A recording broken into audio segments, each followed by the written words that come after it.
Biaya investasi atau Incremental Capital Output Ratio atau ICOR di Indonesia masih tergolong tinggi yang menyebabkan pertumbuhan ekonomi negara ini terjebak di level 5%. Badan Pusat Statistik mencatat bahwa ICOR Indonesia pada tahun 2023 mencapai angka 6,33. ICOR merupakan salah satu parameter yang menunjukkan tingkat efisiensi investasi di suatu negara.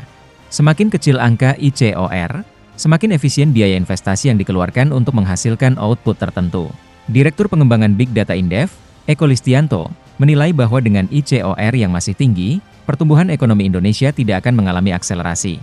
Kemungkinan pertumbuhan ekonomi hanya bisa di level 5%, ungkap Eko kepada Kontan, Minggu, 22 September 2024.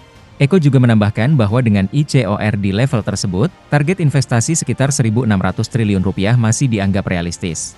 Namun, untuk mencapai target tersebut, diperlukan dukungan anggaran pelaksanaan yang memadai.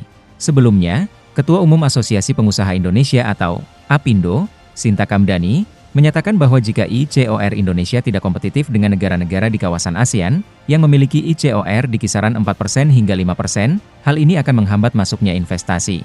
Kondisi ICOR yang masih tinggi akan berdampak pada pertumbuhan ekonomi Indonesia, kata Sinta. Sinta menjelaskan bahwa setiap 1% pertumbuhan produk domestik bruto, memerlukan kenaikan investasi sebesar 6,8%. Jika pemerintah menargetkan pertumbuhan 6% hingga 7%, maka dibutuhkan rasio investasi terhadap PDB sekitar 41% hingga 47%.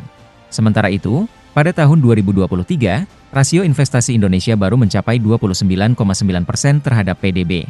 ICOR kita masih tinggi, dan kita harus meningkatkan efisiensi. Ini menjadi pekerjaan rumah bagi pemerintah untuk membantu agar kita bisa mencapai pertumbuhan yang optimal, tutur Sinta dalam agenda Bisnis Indonesia Mid-Year Challenges 2024, Senin, 29 Juli 2024.